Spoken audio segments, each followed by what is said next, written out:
எல்லா நாளிலும் நம்மை அவர் தேவனுடைய பந்தியில் நம்மை கூட்டி சேர்த்த ஆண்டவருக்கு நான் நன்றி சொல்லுகிறேன். ఈ మంచి దినములో దేవుడొక విందులో మన అందరినీ దేవుడు తెచ్చి చేసిందని దేవుడికి కృతజ్ఞతలు చెల్లిస్తున్నాను. இது ஏதோ நம்ம இந்த கோயிலில் கொடுக்குறாங்களே அந்த மாதிரி ஒரு பிரசாதம் நம்ம எண்ணிக்கொள்ள வேண்டாம். ఇప్పుడు ఇచ్చేదని ఆ రొట్టెని ద్రాక్షరస అనేది గుడిలో ఇచ్చే ప్రసాదం లాగా అంతా మనం తీసుకోకూడదు. இந்த பந்தியில் நான் வரும்பொழுதெல்லாம் நான் ஒன்றே ஒன்று நான் தெரிவிக்கிறீர்கள் அப்படின்னு வேதத்தில் எழுதப்பட்டிருக்கு. ஒன்றை தெரிவிக்கிறோன்னு வேதத்தில் எழுதப்பட்டிருக்கு. ఈ మన దేవుడు మనకు చేసిన విందుకు మనం వచ్చేటప్పుడంతా మనం ఒకటిని తెలియజేస్తున్నామని చెప్తుంది. 1 కొరింథీయుర్ 11వ అధికారం 26వ వచనం. మొదటి కొరింథీ పత్రిక 11వ అధ్యాయం 26వ వచనం. 1 కొరింథీయుర్ 11:26. మొదటి కొరింథీ 11వ అధ్యాయం 26ல் அங்கே அப்போஸ்தலனாகிய பவுல் இப்படியாக எழுதுறாரு. అక్కడ పౌలు అపోస్తులు ఇలా చెప్తున్నారు. ஆகையால் நீங்கள் இந்த அப்பத்தை புசித்து இந்த பாத்திரத்தில் பானம் பண்ணும் போதெல்லாம் கர்த்தர் வருமளவும் அவருடைய மரணத்தை தெரிவிக்கிறீர்கள் அப்படின்னு எழுதுறாரு. మీరు ఈ రొట్టెను తిని ఈ పాత్రలోని తాగునప్పుడల్లా ప్రభువు వచ్చే వరకు ఆయన మరణమును ప్రచురించుదురు.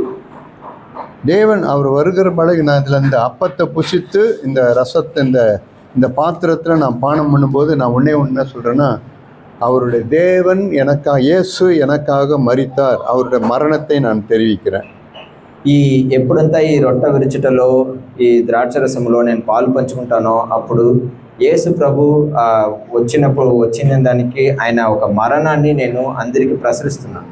இப்போ நான் எப்படி இயேசுனுடைய மரணத்தை நான் தெரிவிக்கிறேன்? ఇప్పుడు ఎలా నేను యేసు ఒక మరణాన్ని ప్రసరించేస్తున్నాను? இப்போ இதில் இப்போ நான் அந்த அப்பத்தை புசிக்கிறேன், அந்த இதில் பானம் பண்ணுறேன். ఇప్పుడు నేను రొట్టె విరుచుటలో నేను పాలు పంచుకుంటాను அப்படின்னா நான் இயேசு மரணத்தை சொல்கிறேன்னு சொல்கிறார். అప్పుడైతే నేను అలా చేస్తే యేసు ఒక మరణాన్ని నేను ప్రసరించేస్తాను అని యేసు ప్రభు చెప్తున్నారు. நான் எப்படி மரணத்தை நான் எப்படி தெரிவிக்கிறதுன்னு சொன்னால், నేను యేసు ప్రభు ఒక మరణాన్ని తెలియజేసేదంటే, அப்போஸ்தலனாகிய பவுல் 2 కొరింథీయుర్ 4వ అధికారத்தில் పౌలు అపోస్తలులు 2 కొరింథీయుర్ 4వ అధ్యాయంలో அங்கே 10వ వచనத்தில் இப்படி எழுதுறார். 2 కొరింథీయుర్ 4:10. 2 కొరింథీ పత్రిక 4వ అధ్యాయం 10వ వచనంలో ఇలా చెప్తున్నారు.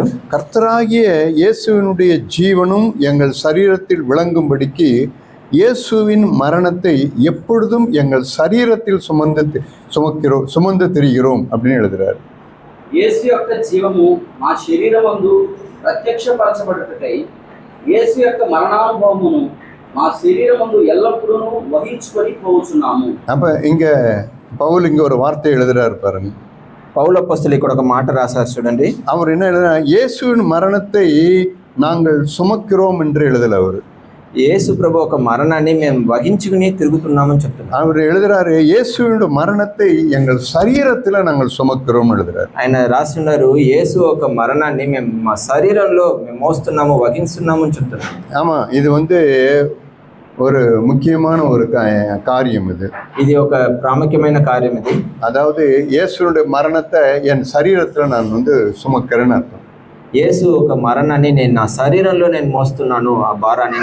பவுல் சொல்றாரு, நான் எங்க போனாலும் இயேசுனுடைய அவருடைய மரணத்தை என் சரீரத்தில் நான் சுமந்து கொண்டே இருக்கிறேன் அப்படின்னு పౌలు అపోస్తలులు చెప్తున్నారు. నేను ఎక్కడికి వెళ్ళినా, నేను వెళ్ళే తావుకంతా యేసు ప్రభు ఒక మరణాన్ని నేను మోస్తున్నాను, వహిస్తున్నాను చెప్తున్నారు. இது மனுஷன் எதை கேட்டாலும் கொடுத்துருவான். మనిషి ఏది అడిగినా ఇచ్చేస్తాడు. நம்முடைய மூத்த சகோதரன் சகரியாபுரம் ஒன்று சொல்லுவார். మన సంఘ పెద్ద సహోదరుడు సగరియపును ఒక మాట చెప్తారు. அவர் பணத்தை கேட்டால் கூட கொடுத்துருவாங்களாம். మనిషి డబ్బులు అడిగితే కూడా ఇచ్చేస్తారు. அல்லது வேற ஏதாவது கேட்டால் கூட கொடுத்துருவாங்களாம். వేరే ఏది అడిగినా ఇచ్చేస్తారు. ஆனால் ஒரு சரீரத்தை கொடுன்னா கொடுக்க மாட்டாங்களாம். వాళ్ళు ఒక శరీరాన్ని అడిగితే ఇవ్వరు. அவர் சொல்லுவார், ஒரு மனுஷன் இருக்கிறாரு, ఒక మనిషి ఉన్నారు, அவர் ஒரு மாத சம்பளம் வாங்குறாருன்னு வச்சுங்களேன். ఆయన నెలకు జీతం తీసే ఒక వ్యక్తి అనుకోండి. நீங்கள் உன்னுடைய வருமானத்தில் 10ல் 1 கொடுன்னா உடனே கொடுத்துருவாரு. మీ జీతంలో 10% ఇవ్వండి అంటే వెంటనే ఇచ్చేస్తారు. அதே போல் உங்கள் வருமானம் வேணாம், நீங்கள் 10ல் ஒன்று கொடுக்க வேண்டாம். మీరు మీ మీ మీ ఒక జీతం అంతా వద్దు, మీరు 10% అంతా ఇవ్వద్దు. அதுக்கு பதிலாக உங்கள் கண்ணை கொடுங்க, దాని బట్టిగా మీ కళ్ళు ఇచ్చేయండి, அல்லது உங்கள் நாவை கொடுங்க, మీ నాలుగు ఇచ్చేయండి, அல்லது உங்களுடைய காதை கொடுங்க, మీ చెవులు ఇచ్చేయండి, இல்லை உங்கள் சரீரத்தை கொடுங்க அப்படின்னு கேட்டால் మీ మీ శరీరాన్ని ఇవ్వండి అని అడిగితే ஆனால் கொடுக்கவே மாட்டாங்க. వాళ్ళు ఇవ్వరు. அவங்களுக்கு ரொம்ப ஈஸி எதுன்னு சொன்னால், వాళ్ళకి ఏది చాలా తేలికండి, எதுக்கு அது சரீரத்தெல்லாம் கொடுத்து நிற்பானே, ఎందుకు ఈ శరీరాన్ని అంతా ఇస్తా ఉంటుంది. அது கூட பேசாம 10ல் ஒன்று கொடுத்துட்டு போயிடலாமே. దాని బట్టికి 10లో 1 ఇచ్చేసి పోతాం. நம்ம ఇష్టத்துக்கு வாழலாம், మన ఇష్టానికి ఉండొచ్చు, நம்ம ఇష్టத்தின்படி நடக்கலாம். మన ఇష్టపడి మనం జరుపుకోవచ్చు. எனக்கு ஈஸி எதுன்னு சொன்னா 10ல் ஒன்று கொடுக்கறதும். నాకు తేలిక ఏంది ఏమంటే 10లో 10% ఇచ్చేది నాకు ஆனா கடினமானது எதுன்னு சொன்னா, కానీ నాకు చాలా కష్టం ఏమంటే ஏன்னா என்னுடைய சரீரத்தை கொடுக்கறதான் கடினமானது. నా శరీరాన్ని ఇచ్చేదే నాకు చాలా కష్టం. அப்போஸ்தலனாகிய பவுல் ரோமருக்கு எழுதும்போது இப்படி ஒரு வார்த்தை எழுதுகிறார். పౌలపోస్తులు రోమేలుకు రాసిన పత్రికలో ఇలా రాసి ఉన్నారు. 12ஆம் அதிகாரம், రోమేలుకు రాసిన పత్రిక 12వ అధ్యాయం 12ஆம் அதிகாரம் 1வது வசனத்துல பாருங்க. మొదటి అధ్యాయం చదవండి. அப்படி இருக்க சகோதரரே, நீங்கள் உங்கள் சரீரங்களை பரிசுத்தமும் தேவனுக்கு பிரியமான ஜீவ பலியாக ஒப்பு கொடுக்க வேண்டும் என்று தேவனுடைய இரக்கங்களை முன்னிட்டு உங்களை வேண்டிக் கொள்கிறேன். இதுவே நீங்கள் செய்யத்தக்க புத்தி உள்ள ஆராதனை அப்படின்னார். కాబట్టి సహోదరులారా, పరిశుద్ధమును దేవునికి అనుకూలమునైన సజీవ యాగముగా మీ శరీరములను ఆయనకు సమర్పించుకొనుడని దేవుని వాత్సల్యమును బట్టి మిమ్మల్ని బతిమాలుకొనుచున్నాను. ఇట్టి సేవ మీకు యుక్తమైనది. அப்ப அவர் அங்க எழுதுறது பாருங்க, என்னுடைய சரீரத்தை நான் கொடுக்கணும். ఇలా ఇక్కడ చెప్పిన చూడండి, సజీవ యాగముగా మన శరీరాన్ని ఇవ్వాలని అడిగి ఉండాలి. இயேசு கிறிஸ்து எப்படிப்பட்டவராக இருந்தாருன்னு சொன்னா, యేసు ప్రభు ఎలా ఉన్నారు అంటే அவர் தன்னுடைய சரீரத்தையும் தன்னுடைய இதையும் அவர் ஒப்பு கொடுக்கிறவராக இருந்தார். ఆయన తన శరీరాన్ని దేవుడికి అప్పగించారు. ஆனா பவுல் இப்படி ஒரு வார்த்தை எழுதுறாரு. 1 பேதுருவின் புஸ்தகம் పౌలపోస్తులు మళ్ళీ ఒక మాట రాసినారు. మొదటి పేతురు 2ஆம் அதிகாரம் 2వ అధ్యాయం 2ஆம் அதிகாரம் 23வது வசனத்தை வாசித்து பாருங்க. మొదటి పేతురు 2వ అధ్యాయం 23. 1 பேதுரு 2ஆம் அதிகாரம் 23வது வசனம் பாருங்க. మొదటి పేతురు 2:23. 2:23 அவர் எப்படி எழுதுறாருன்னா, ఆయన ఎలా రాసి ఉంటారంటే, அவர் வையப்படும் போது பதில் வையாமலும் மாடுபடும் போது பயமுறுத்தாமலும் நியாயமாய் தீர்ப்பு செய்கிறவருக்கு தம்மை ஒப்புவித்தார்.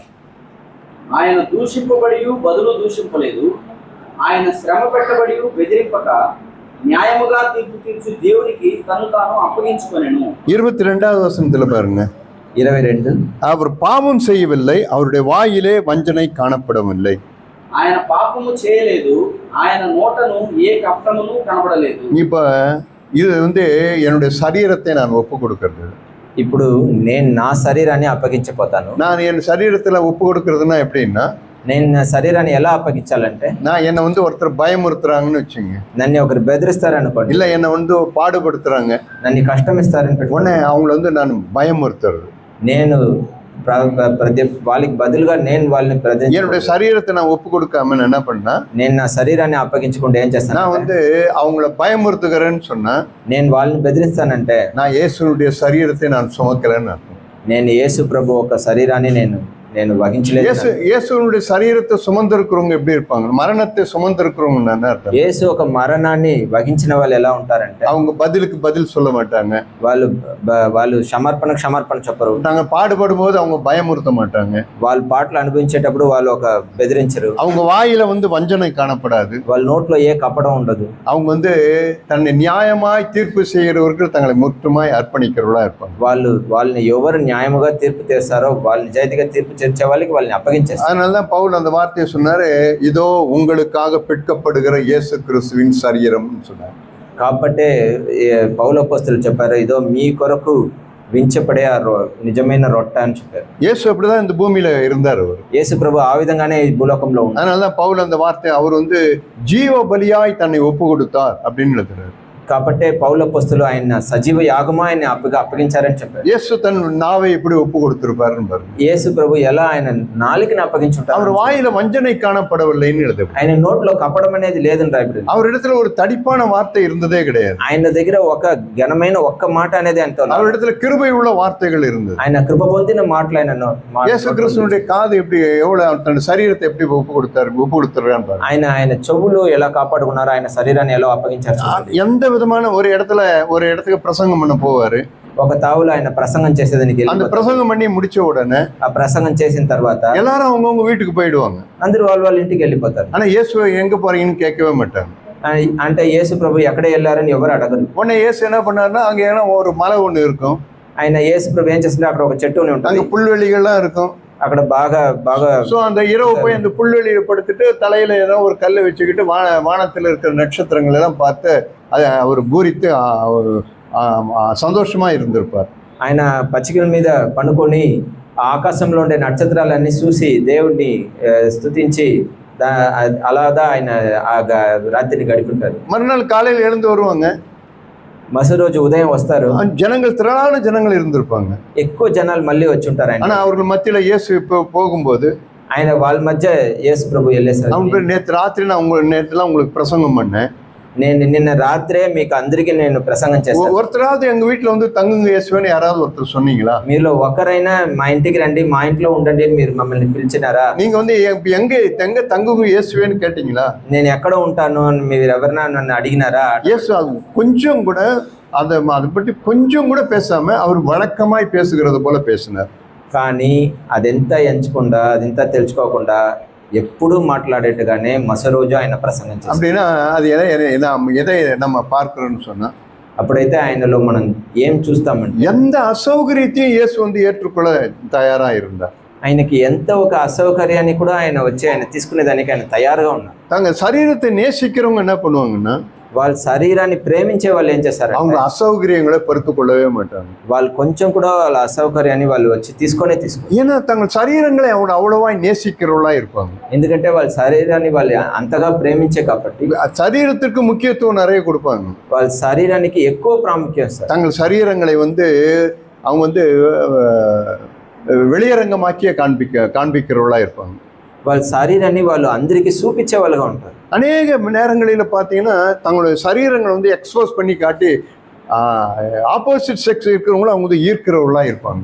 వాళ్ళు ఎలా అంటారంటే వాళ్ళు ఒక శరీరాన్ని వాళ్ళు బయలుపరిచి చూపించి వాళ్ళ ఎదురు ఆపోజిట్ సెక్స్ ని వాళ్ళని వచ్చి ఆకర్షణగా చేసే వాళ్ళుగా ఉంటారు. நாம் பிரியமானவர்களே, நாம ஜாக்கிரதையா இருக்க வேண்டிய ஒரே இடம் தான் என் சரீரத்தை நான் எப்படி கையாளுறேன்றது.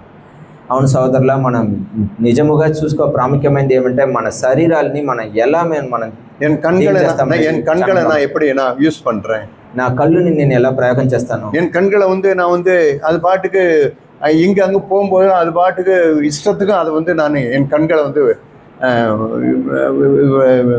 విట్టురనా ఎన్ కన్గళ అది ఇచ్చకి విడరనాని పారుంది. నా కళ్ళుని నేను ఇష్టానికి వచ్చేదానికి పోయేదాన్ని చూసేదానికి నేను అప్పగిస్తానా, అన్ని చూసేదానికి? யோபு அந்த விஷயத்துல ரொம்ப ஜாக்கிரதையா இருப்பாரு.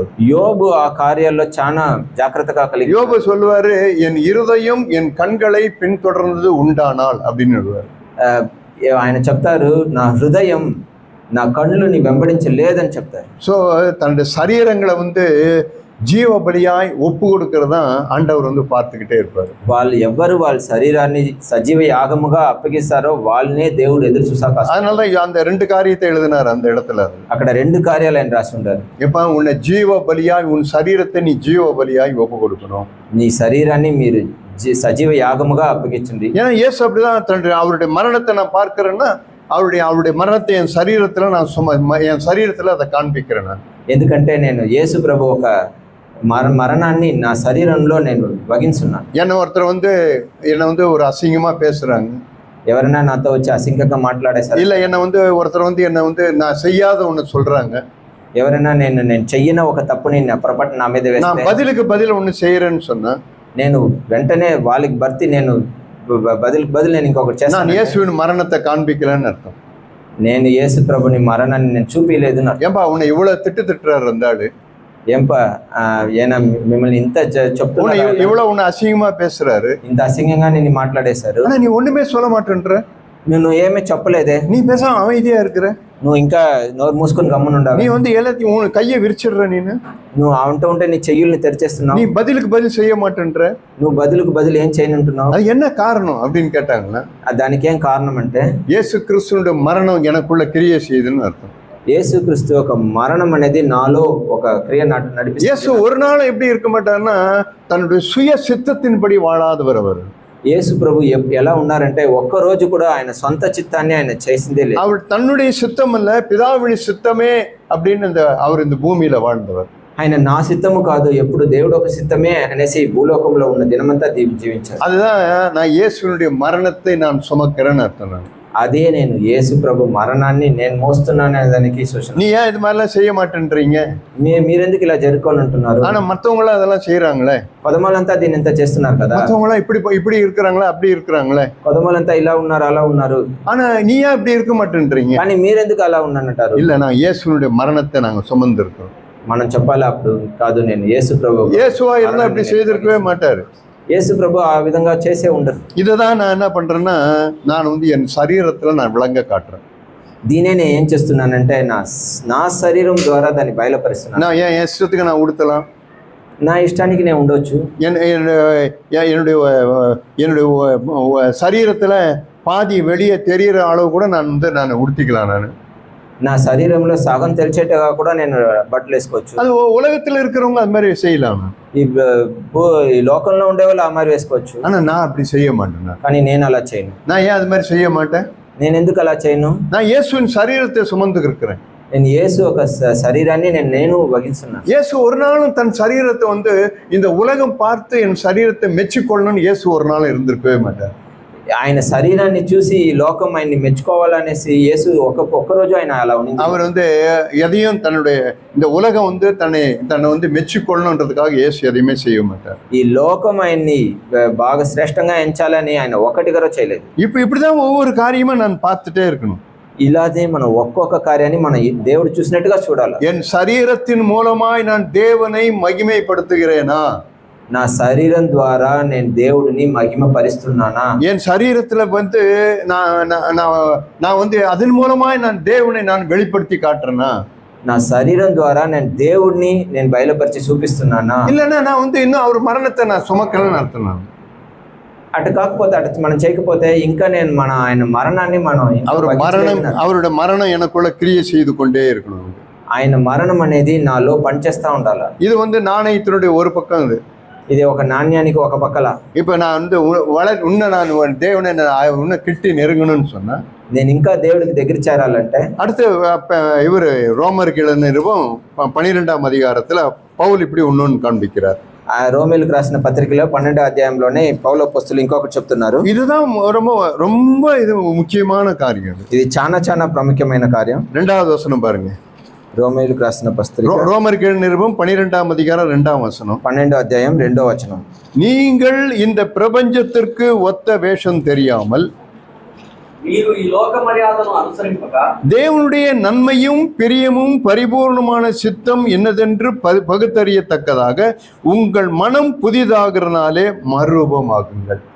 ఈ లోక మర్యాదను అనుసరింపక ఉత్తమమును అనుకూలమును సంపూర్ణమునైన దేవుని చిత్తమేదో పరీక్షించి తెలుసుకున్నట్లు మీ మనస్సు మారి నూతన మగుట వలన రూపాంతరం పొందుడి. இங்க அடுத்தது அவர் இன்னொன்னு எழுதுறாரு. என்ன எழுதுறாருன்னா, ఇక్కడ ఆయన ఇంకొకటి రాసి ఉంటారు. ఏదంటే, நீங்க இந்த உலகத்துக்கு ஒத்த வேஷம் தரிக்காதீங்க. మీరు ఈ లోకానికి తగినట్టు ఆ వేషాన్ని మీరు వేసుకోకండి. இப்ப இந்த ஒத்த வேஷம்னா என்னன்னு நீங்க நினைக்கிறீங்க? நீங்க ఈ లోకానికి తగినట్టుగా మనం వేషం అంటే ఏదంటే, ஒத்த வேஷம்னா வேற ஒண்ணும் கிடையாது. అదంటే ఏం లేదు. அது வந்து இந்த ஒரு வந்து இந்த கெமிலியான், அதாவது பச்சோந்தின்றதை நீங்க கேள்விப்பட்டிருப்பீங்க. கெமிலியான் ఊసరవల్లి, అది మీరు వినపడి ఉంటారు. அந்த அந்த பச்சோந்தி என்ன பண்ணுன்னு சொன்னா, ఆ ఊసరవల్లి అనేది ఏం చేస్తుందంటే, இந்த இடத்துக்கு இங்க வந்ததுன்னா என்ன ஒன்று சொன்னா, ఇక్కడ వచ్చిందంటే ఏం చేస్తుంది, இந்த கலர்லயே மாறிடும். ఆ రంగుకే మారిపోతుంది. அது இங்க இந்த செவத்துக்கு வந்ததுன்னு சொன்னா, ఆ గోడకు వచ్చిందంటే அந்த கலர்ல அது மாறிடும். ఆ రంగుకు మారిపోతుంది. அந்த மரத்துல போய் நின்னா ஒண்ணா ఆ ఆ మానులో నిలిచిందిరా అంటే அந்த மர கலர்லயே மாறிடும். ఆ మాను రంగు పొందుతుంది. அதுதான் ஒத்த வேஷம்ன்றது. అదే మనం ఆ వేషం ధరించుకునే. அதாவது சங்கீதக்காரன் இப்படி ஒரு வார்த்தையை சொல்லுவார். ఈ కీర్తనలో ఆయన రాసిన ఆయన ఇలా ఒక మాట 50வது சங்கீதம், కీర్తన 50, சங்கீதங்களின் புஸ்தகம் 50ஆம் அதிகாரம். కీర్తనలు 50, 50ஆம் அதிகாரத்துல அங்கே ஒரு வார்த்தையை அவர் எழுதுவார் பாருங்களேன். சங்கீதங்கள் 50ஆம் அதிகாரம், 50ஆம் அதிகாரம், 50ஆம் அதிகாரம், కీర్తనలు 50, 50ஆம் அதிகாரத்துல அங்க 16வது வசனத்தை பாருங்களேன்.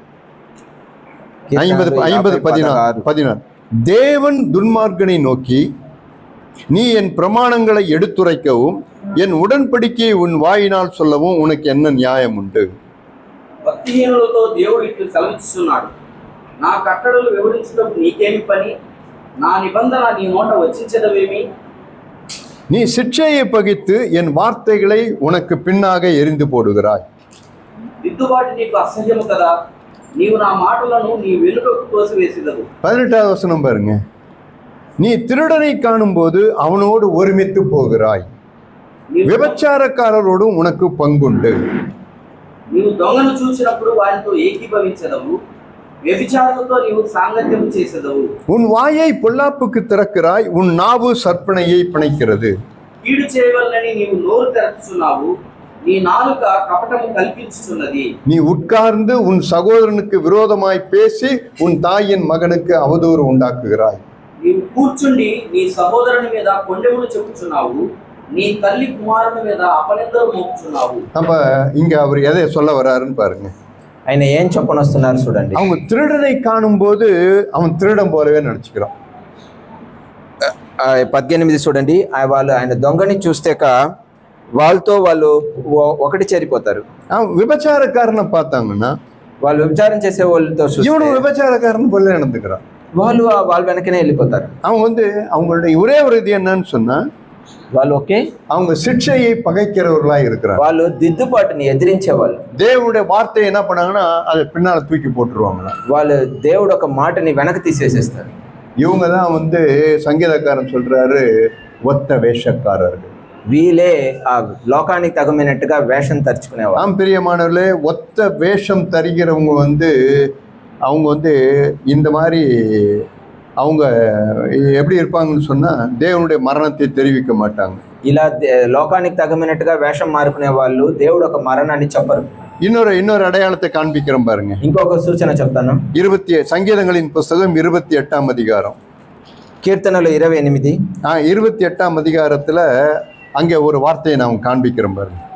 అక్కడ ఒక మాట ఉంది. 23வது வசனம் பாருங்க. 28:3 சங்கீதம் 28:3. కీర్తనలు 28:3. அயலானுக்கு சமாதான வாழ்த்துக்களை சொல்லியும் పొరుగువారికి సమాధాన మాటలు చెప్పి தங்களில் இருதயங்களில் பொல்லாப்பு வைத்திருக்கிற துன்மார்க்கரோடும் அக்கிரமக்காரரோடும் என்னை வாரிக்கொள்ளாதேயும். చదవండి బ్రదర్. 28:3. 28:3. భక్తిహీనులను పాపం చేయువారిని 28:3. 28:3. భక్తిహీనులను పాపం చేయవారిని నీవు లాగివేయనట్లు నన్ను లాగివేయకుము. వారు దుష్టాలోచన హృదయంలో ఉంచుకుని తమ పొరుగు వారితో సమాధానముగా మాట్లాడుదురు. அயலானுக்கு சமாதான வாழ்த்துக்களை சொல்றது. వాళ్ళు పొరుగు వారికి సమాధానమైన మాటలు చెప్తారు. தங்கள் இருதயத்துல பொல்லாப்பு வைத்திருக்கிறது. కానీ వాళ్ళ హృదయాల్లో కపటాన్ని ఉంచుకుంటారు. வெளியே பார்த்தோம்னா பிரைஸ் லார்ட் அப்படின்னு கை கொடுக்கிறது. బయట చూస్తాక ప్రైజ్ లార్డ్ ని సెకండ్ ఇస్తారు. ஆனா உள்ளத்துக்குள்ள என்ன பண்ணா பகையை வைத்துக் கொண்டிருக்கிறது. కానీ లోపల చతుర్థవాన్ని ఉంచుకుంటారు. அதுதான் ஆண்டவர் பார்த்துனே இருக்கிறாரு. దాన్ని దేవుడు చూస్తూ ఉన్నారు. அவர் ஆண்டவர் அதை பார்த்து என்ன சொல்றாருன்னு சொன்னா, దాన్ని దేవుడు చూసి ఏం చెప్తారంటే, நீ ஒத்த வேஷக்காரர்கள், మీరు లోకానికి అనుసరణకి తగమైనగా వేషం వేసేవారు. ஒத்த வேஷக்காரர்கள் ஒரு நாளும் இந்த மாதிரி இந்த பார்க்கும்போது தேவன் அவர்களை அக்கிரமக்காரர் என்றார். ఇలా లోకానికి అనుసారానికి తగమైన వేషం ధరించే వాళ్ళని దేవుడు చూసి మీరు అక్రమం చేసే వాళ్ళని చెప్తున్నారు. 28:3 அப்படி எழுதப்பட்டிருக்கு. 28:3 ఆ విధంగా రాయబడింది. அயலானுக்கு சமாதான வாழ்த்துல சொல்ற, పొరుగు వారికి సమాధానమైన మాటలు చెప్తారు, ஆனா உள்ளத்துக்குள்ள பொல்லாப்பு வைத்திருக்கிறாய்.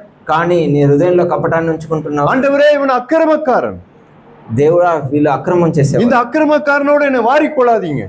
వాళ్ళతో మా పాటు నన్నే తీసుకోకండి. தாவீது வந்து ஆண்டவர் பார்த்து கெஞ்சணும்.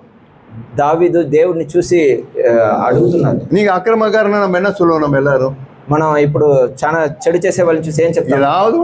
ஏதாவது ஒண்ணு ஒரு திருடிட்டோம், ఏదో ఒకటి దొంగలు చేశారు, இல்ல யாராவது ஒரு அடிச்சிட்டோம், ఎవరినో ఒకరు కొట్టేశారు, இல்லைன்னா யாரோ ஒரு ஒரு ஒரு ஒரு கேவலமான ஒரு காரியத்தை செய்துட்டோம், ఏదో చాలా అసింగమైన ఒక కార్యం చేసేసారు. நம்ம உடனே பார்த்து அவனை அக்கிரமக்காரன்றோம். వాళ్ళని చూసి మనం వాళ్ళు அது చాలా உலகம் சொல்றது, உலகம் அந்த மாதிரி சொல்லணும். ఈ లోకం మరి చెప్తుంది, ஆனா வேதம் என்ன சொல்லுதுன்னு சொன்னா, కానీ గ్రంథం ఏం చెప్తుంది? தன் அயலானுக்கு சமாதான வார்த்தைகளை சொல்லுகிற, పొరుగు వారికి సమాధానమైన మాటలు చెప్తావు, ஆனா இருதயத்துல நீ பொல்லாப்பு வச்சுங்கிற, కానీ హృదయం లోపల నువ్వు అకపటాన్ని ఉంచు. அதுதான் ஆண்டவர் பார்த்து நீ அக்கிரமக்காரன், దాన్నే దేవుడు చూసి నువ్వు ఎక్కువ చెడు, ஆண்டவர் பார்த்து அக்கிரமக்காரி, ఇంకొకరు చూసి మీరు ఎక్కువ చెడు చేస్తున్నారు. ஆனா ஏன்னா உங்க இருதயத்துல வந்து பகையை வச்சுன்னுக்குறீங்க. ఎందుకంటే మీరు మీ హృదయాల్లో శత్రుత్వాన్ని దాచిపెట్టి ఉన్నారు. ஆனா வெளியே போகும்போது நீ வந்து நல்லா பிரைஸ் தி லார்ட், நல்லா இருக்கீங்களா அப்படின்ட்டு உங்க வெளியே வந்து வேஷம் போடுறீங்க. కానీ బయట వచ్చి బాగా నటిస్తారు, ప్రైజ్ లార్డ్ అని జరుపుకుంటారు. இப்படிப்பட்ட அக்கிரமக்காரர்கள், ఇటు వింటేనా చెడు చేసేవాళ్ళు, இப்படிப்பட்ட அப்பம் பிட்குதலை பங்கு பெறுவதற்கு தகுதி இல்லாதவர்கள், వాళ్ళు ఈ రొట్ట విరుచటలో పాలు పంచే దానికి అనర్హులు. மறுபடியும் உங்களுக்கு சொல்லுகிறேன், మళ్ళీ నేను చెప్తాను, இப்படிப்பட்ட அக்கிரமக்காரர்களோ அக்கிரமக்காரிகளோ, ఇటు వించిన చెడు చేసేవాళ్ళు సోదరుడుగా ఉన్నా సోదరిగా ఉన్నా, இவர்கள் வந்து அப்பம் பிட்குதல்ல இவர்கள் வந்து தகுதி இல்லாதவர்கள், వీళ్ళు రొట్ట విరుచటలో పాలు పంచుకునే దానికి అనర్హులు. ஆமா, ஆண்டவர் அவங்களை பார்த்துட்டே இருப்பார். దేవుడు వాళ్ళని చూస్తూ ఉన్నారు. அவங்க யூதாஸை பாருங்களேன், యూదాస్ కార్యతను చూడండి. அவன் யூதாஸ் வந்து இப்ப எப்ப பிசாசு அவனுக்குள்ள உள்ள நுழையிறான், ఎప్పుడు ఆ అపవాది వాడి హృదయంలో அவன் நல்லா இருக்கும்போது நுழையில, அவன் நுழையில. ఆయన బాగుండేటప్పుడు లోపల పోలేదు. இயேசு எல்லாரும் எல்லாம் உட்காந்து பந்தி இருக்கிறாங்க, యేసు ప్రభు అందరినీ కూర్చుని విందులో కూర్చోబెట్టారు. அவர் வந்து இயேசு உங்களில் ஒருவன் இன்னைக்கு என்னை காட்டி கொடுப்பான்றாரு. యేసు ప్రభు చెప్తున్నా, ఈ రాత్రి మీలో ఒకరు నన్ను చూపిస్తారని చెప్పి அங்க இருக்கிற எல்லாரும் சொல்றாங்க, ஐயோ நானும் அப்படின்றாங்க. எல்லாரும் అక్కడ ఉంది, అందరూ వచ్చి నేనా నేనా అని అందరూ అడుగుతున్నారు. எல்லாரும் சொல்றாங்க, అందరినీ అడుగుతున్నారు. 11 பேரும் சொல்றாங்க, 11 మందిలో అడుగుతున్నారు. ஆனா யூதாஸும் எனக்கு சொல்றான். ఆ యూదాస్ కార్యతో వచ్చి అక్కడ చెప్తున్నారు. 11 பேர் சொல்லும் போது அவங்க கிட்ட அக்கிரமம் இல்ல, 11 మంది చెప్పినప్పుడు వాళ్ళ హృదయంలో కపటం ఏం లేదు. ஆனா யூதாஸுக்குள்ள என்ன இருந்ததுன்னா, కానీ యూదాస్ హృదయంలో ఏముంది? இயேசுவுக்கு நானோ அப்படின்னு சமாதானம் சொல்றான், యేసు దగ్గర నేనా అని సమాధానంగా. ஆனா அங்க ஆசாரியர்கிட்ட போயிட்டு இயேசுவை நான் காட்டி கொடுக்கிறேன் அப்படின்றான். కానీ అక్కడ యాజకుడి దగ్గర వెళ్ళి నేను ఆయన చూపించానని చెప్పేసి వచ్చేసారు. இருதயத்துல பொல்லாப்பு, చూసిండ్రా హృదయంలో కపటము, ஆனா வெளியே வந்து இயேசுவினிடத்துல வந்து நானோ அப்படின்னு சொல்றான். కానీ యేసు ప్రభు దగ్గర వచ్చి నేనా అని. அதனாலதான் சாத்தான் வந்து அவனுக்குள்ள நுழைகிறான். అప్పుడే ఆ అపవాది వాడి హృదయంలో దూరాడు. வேதம் என்ன எழுதி வச்சிருக்கு? వేద గ్రంథంలో ఏం రాయబడింది? சாத்தான் அவனுக்குள்ளே நுழைந்து, అపవాది వాడు హృదయంలో దూరి. ஏன் நுழைஞ்சான்? ఎందువల్ల వాడు దూరాడు? వాడు ஏன்னா ஒத்த வேஷம். ఎందుకంటే ఇలా వేషధారి. நீ வந்து இயேசுகிட்ட வந்து நானும் சொல்ற, యేసు దగ్గర పోయి నేనా అని నటిస్తా. ஆனா நீ ஆசாரிகிட்ட போய் நான் இயேசுவை காட்டி கொடுக்குறேன், அவனை நான் காட்டி கொடுக்குறேன்னு அவருக்குள்ள பகையை வச்சுன்னு கிடையாது. కానీ అపవాది దగ్గర పోయి నేను ఆయన్ని చూపించిస్తాననే ఒక శత్రుతో నేను లోపల ఉంచుకున్నాను. ஆம் பிரியமானவர்களே, இததான் நான் ரொம்ப ரொம்ப ரொம்ப ரொம்ப ஜாக்கிரதையா இருக்கணும். అవును సోదర సోదరుల, మనం ఈ కార్యముల గురించి మనం చాలా அதனாலதான் பவுல் அந்த வார்த்தையை அவர் எழுதினார். కాబట్టే పౌలు అపోస్తలులు ఈ మాటను రాశారు. இப்ப இந்த அக்கிரமக்காரனோட என்ன மாறிக்கொள்ளாதீங்க, ఈ చెడు చేసే వాళ్ళతో చేరి నన్ను తీసుకోకండి దేవుడా అని. இப்ப நான் அப்படி இயேசுவின் மரணத்தை சுமக்கிறேன்னு சொன்னா, నేను యేసు ప్రభు మరణాన్ని నేను వహిస్తున్నాను. ஆண்டவரே நான் எனக்கு உதவி செய்யுங்க ஆண்டவரே, దేవుడా నాకు సహాయపరచండి దేవుడా, நான் ஒத்த வேஷம் தரித்திடக்கூடாது, నేను అలా వేషధారిగా ఉండిపోకూడదు. ஆண்டவரே எனக்கு கிருபை கொடுங்க ஆண்டவரே, నా కృప ఇవ్వండి దేవుడా. எனக்குள்ள ஒரே ஒரு யாரை குறித்தும் ஒரே ஒரு ஹேட்ரட் என் இருதயத்துல இருந்துடவே கூடாது. ఎవరిని గురించైనా ఒక్క ద్వేషం కూడా నా హృదయంలో ఉండకూడదు. ஜாக் ஒரு வார்த்தையை சொல்லுவார், సోదరు జాక్ ఇలా చెప్తారు, ஆண்டவரே என்னை வந்து ஒருவரையும் நான் வெறுக்காத அந்த இடத்துக்கு என்னை கொண்டு வாங்க ஆண்டவரே. దేవా నేను ఒక్కరిని ద్వేషించిన ఆ జాగకు నన్ను తొణకరండి దేవా అని అడుగుతాను. அவர் ஆங்கிலத்தில் இப்படி சொல்லுவார், ఆయన ఇంగ్లీష్లో ఇలా చెప్తారు, Lord, bring me to the place where there is no hatred in my heart. నేను ఎవరిని ద్వేషించిన ఒక తావులకి నా హృదయంలో ద్వేషించిన ఒక తావుకి నేను రావాలా, ఆ స్థలానికి నన్ను తీసుకురండి అని అడుగుతాను. அந்த இடத்துக்கு என்ன கொண்டு வந்துருங்க ஆண்டவர். అక్కడ నన్ను తీసుకొచ్చేయండి నేను ప్రార్థన చేస్తాను. நான் ஒருத்தரையும் நான் வெறுக்கவும் கூடாது. నేను ఎవరిని ద్వేషించకూడదు. ஆண்டவரே, எனக்குள்ள பகை இருந்துடவே கூடாது ஆண்டவர். నాలో ఏ శత్రుత్వం ఉండిపోకూడదు. பிரியமானவர்களே, உங்களுக்கு எனக்கு அது வந்து ரொம்ப சமீபமா இருந்து கொண்டே இருக்கும். మీకు నాకు ఇది చాలా దగ్గరగా ఉండాలి. ஒரு பகை நமக்குள்ள வந்துட்டே இருக்கு. நமக்குள்ள మనలో ఒక విరోధం అనేది వస్తూ இப்ப ఉంటుంది. நம்ம இங்க உட்காந்து யோசிச்சு பார்ப்போம். మనం ఇక్కడ కూర్చుని ఆలోచన చూస్తాం. இல்லைங்க, சபையில அப்புறம் வருவோம். మనం సంఘానికి తర్వాత వస్తాం. முதல்ல குடும்பத்துல, మనం మొదటిగా మన కుటుంబాలను చూస్తాం. குடும்ப ஜீவியத்துல, ఆ కుటుంబ జీవనంలో கணவரா இருக்கிற நீங்களும் நானும், మనం భర్తలుగా ఉండే నేను, என் மனைவியின் மேல ஏதாவது எனக்கு பகை இருக்கா? నా భార్య మీద నాకు ఏదైనా విరోధం ఉందా? என் மனைவி வந்து வெளியே வந்து hello darling how are you ன்னு சொல்லிட்டு, నేను భార్యతో నేను బయట వచ్చేటప్పుడు హలో డార్లింగ్ అని నేను ఆమెను చూసి, ஆனா என் இருதயத்துக்குள்ள நான் ஒரு பகையை வச்சிருக்கேன்னு பாருங்களேன். నా హృదయంలో ఆమెను గురించి ఒక ఏదైనా విరోధం ఉంచుకున్నాను. அதே மாதிரி சகோதரிகளும் கூட, ఆ విధంగానే సహోదరులు కూడా, நீங்க வந்து வெளியே வந்து நல்லா இருக்கிறீங்க, మీరు బయట వచ్చి బాగుచ్చే ఉంటారు, ஆனா உங்களோடு கூட கண் கண்ட உங்கள் கணவனிடத்துல உங்களுக்கு பகை இருக்கான்னு யோசித்து பாருங்க. మీ కళ్ళాల చూసే మీరు భర్తల దగ్గర మీ హృదయంలో ఏదైనా విరోధం ఉందా అని మీరు చూడండి. சரி, இதெல்லாம் சும்மா வாயில வந்து பேசிட்டு போறது ரொம்ப ஈஸி. இதெல்லாம் ఇవన్నీ నోట్లో మాట్లాడేది చాలా సులభం. தேவனுடைய சமூகத்துக்கு முன்பாக நின்று நான் ஆண்டவர்கிட்ட நான் கதற வேண்டிய காரியங்கள் இதெல்லாம். ఇవన్నీ దేవుడు ఒక సన్నిధానం ప్రసన్నంలో నిలిచి నేను ఏడివాల్సిన ஆண்டவரை பார்த்து நான் கெஞ்சணும். இதெல்லாம் ஆண்டவர், దేవుడిని చూసి నేను చాలా ఇంకా ஆண்டவரே, ஒருவரையும் பகைக்காத ஒரு இருதயத்தை எனக்கு கொடுத்துருங்க ஆண்டவரே. దేవా, ఒక్కరిని ద్వేషించిన ఆ హృదయాన్ని నాకు ఇవ్వండి దేవా అని మనం అడగాలి. நான் ஒரு நாளும் ஒத்த வேஷக்காரனா இருந்துடவே கூடாது. నేను ఒక్క రోజు కూడా వేషధారిగా ఉండిపోకూడదు. ஆண்டவரே, எனக்கு கிருபை கொடுங்க దేవా, నాకు కృప ఇవ్వండి దేవా. இந்த ஒத்த வேஷம் தான் அநேகரை என்ன பண்ணுதுன்னா அவங்க வாழ்க்கையில அவங்க ஓங்கி வளர பண்றது இல்லை. ఈ వేషధారులుగా వాళ్ళు జీవించే ఆ జీవమే వాళ్ళ జీవితంలో వాళ్ళు ఎదిగి పైకి రానట్టుగా వాళ్ళని இந்த అణచివేసి, உலகத்திலே ஒத்த வேஷம் தரிக்காம வாழ்ந்தவர் ஒரே ஒருவர் தான். ఈ లోకములో వేషధారిగా లేని ఒక్క మనిషి ఒకరే, அது வந்து இயேசு கிறிஸ்து மாத்திரம் தான். అది యేసుక్రీస్తు ప్రభు మాత్రమే. இப்ப அதே ஆண்டவர் தான் இப்ப நம்மையும் அழைக்கிறார். அவர் ఆ దేవుడే నేటికి మనల్ని పిలుస్తున్నారు. எப்படி அவர் பிதா வந்து இயேசுவை நேசித்தாரோ, ఎలా తండ్రి యేసు ప్రభుని ప్రేమించారో அதே போலதான் உங்களையும் என்னையும் நேசிக்கிறார். ఆ విధంగానే మిమ్మల్ని నన్ను కూడా ஆனா நம்ம ஒரே ஒரு காரியத்தை நம்ம செய்யணும் தெரியுமா ஆண்டவர்கிட்ட. కానీ మనం దేవుడితో ఒక్క మాట మనం చేయాలి. அவர்கிட்ட வந்து நான் வந்து என்னை ஒத்துக்கொள்ளணும். ఆయన దగ్గర నేను వచ్చి నేను నన్ను గురించి நான் அப்படிப்பட்டவனா இருக்கிறேன் దేవా, నేను ఈ విధంగా ఉన్నాను, இப்பொழுது என்னை சுத்திகரிங்க ஆண்டவரே, ఇప్పుడు నన్ను శుద్ధపరచండి, என்னை இப்பவும் கழிவேறலுங்க ஆண்டவரே, నన్ను కడగండి. நீங்களும் நானும் எப்பெல்லாம் அந்த பந்திக்கு வருமோ கேஷுவலா நம்ம வந்துடவே கூடாது. ஒரு நாள் ఎప్పుడైతే మీరు నేను ఈ రొట్ట విరుచుటకు వస్తున్నామో అప్పుడు సాధారణంగా మనం వచ్చేయకూడదు. நம்ம பயத்தோடு கூட நம்ம அதை அனுசரித்தோம்னா, మనం ఎప్పుడు భయభక్తి కలిగింది దాన్ని మన ஆண்டவரே எனக்கு உதவி செய்யுங்க, దేవా మాకు సహాయపరచండి, நான் வந்து உங்களுடைய மரணத்தை நான் தெரிவிக்கணும், మీ మరణాన్ని నేను బయలుపరచాలి దేవా, உங்களுடைய சாயலை நான் காண்பிக்கணும், మీ యొక్క సౌరభ్యాన్ని నేను చూపించాలా, நான் வந்து பிறரை மன்னிக்கிறவனா இருக்கணும், నేను పదములందరినీ క్షమించే వాళ్ళుగా ఉండాలా, நான் ஒருவர் மேல எனக்கு ஒரு கசப்போ அல்லது வெறுப்போ பகையோ எனக்கு இருந்துடக்கூடாது, ఎవరి మీద నాకు ఒక చేదో ఒక విరోధమో శత్రుత్వమో ఏది నాకు ఉండకూడదు. ஆண்டவரே, நீங்க சிலுவையில அப்படிதான் தொங்குனீங்க దేవా, మీరు అలానే సిలువలో మీరు వేయబడారు. நீங்க உங்க சுயசித்த நீங்க செய்யல, మీ సొంత చిత్తాన్ని మీరు చేయలేదు. உங்களுக்கு விரோதமாய் பாவம் செய்கின்ற வேளை பிதாவே இவங்க அறியாம செய்கிறாங்க, இவங்களை மன்னிச்சிருங்க. நீங்க మీకు విరోధంగా అందరూ పాపం చేసినప్పుడు తండ్రి వీళ్ళు చేసేది ఏమి చేయకుండా చేస్తున్నారు, వాళ్ళని క్షమించండి అని మీరు ప్రార్థన చేశారు. ஆண்டவரே, பவுல் சொல்றது போல இப்பொழுது இங்க அந்த இந்த அப்பத்தை புசிக்கவும் இதை பானம் பண்ணவும் நான் வந்திருக்கிறேன்.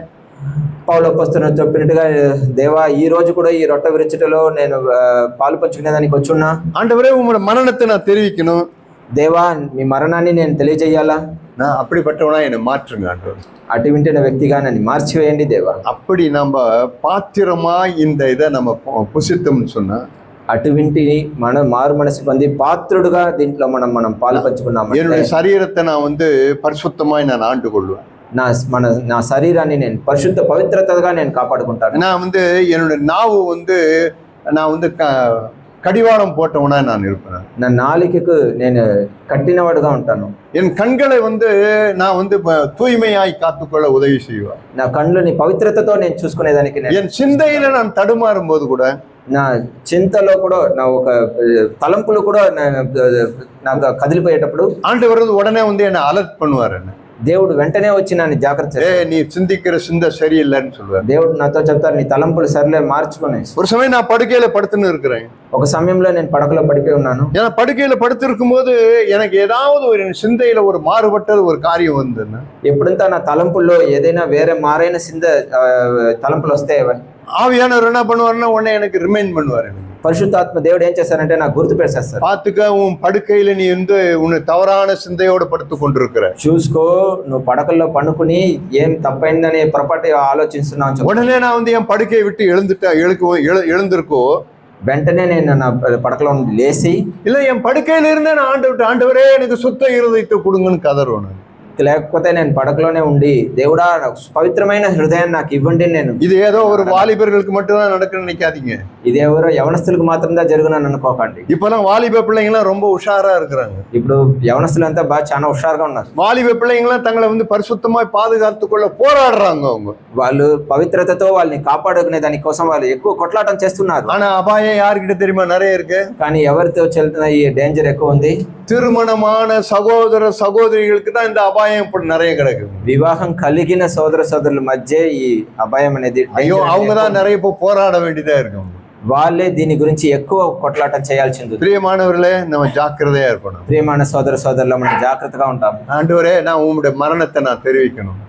దేవా, మీ మరణాన్ని నేను తెలియచేయాలి. என்னுடைய சரீரம் வந்து நான் மரித்ததா இருக்கட்டும் ஆண்டவர். దేవా, నా శరీరం మరణించిందిగా ఉండిపోని దేవా. அந்த ஒரே பேதுரு ஒரு வார்த்தை அதை சொல்லுவார் பாருங்க. పేతురు ఒక మాట చెప్తారు చూడండి. ஒன்னு பேதுரு புத்தகத்துல ஒரு வார்த்தையை காண்பிக்கிறேன். మొదటి పేతురు మొదటి పేతురు 3ஆம் அதிகாரம் 3వ అధ్యాయం 3ஆம் அதிகாரத்துல 18வது வசனம் பாருங்க. 1 பேதுரு 3:18. మొదటి పేతురు 3:18. ஏனெனில் கிறிஸ்துவும் தம்மை தேவனிடத்தில் சேர்க்கும்படி அநீதியுள்ளவருக்கு பதிலாக நீதியுள்ளவராய் பாவங்களின் நிமித்தம் ஒரே தரம் பாடுபட்டார். ఏలయనగా మనలను దేవుని యొద్దకు పిలుచుటకు అనీతిమంతుల కొరకు నీతిమంతుడైన క్రీస్తు శరీర విషయంలో చంపబడి ఆత్మ విషయంలో బ్రతికింపబడి పాపముల విషయంలో ఒకసారి శ్రమపడెను. அடுத்த வசனம் என்ன எழுதியிருக்கு, அடுத்த வார்த்தை என்ன எழுதியிருக்குன்னு பாருங்க. తర్వాత ఏం రాయబడి చూడండి. அவர் மாம்சத்திலே கொலையுண்டு ஆவியிலே உயிர்ப்பிக்கப்பட்டார். ఆయన శరీరములో ఆయన ఒక చంపబడి ఆత్మలో ఆయన పునరుద్ధానంగా లేచారు.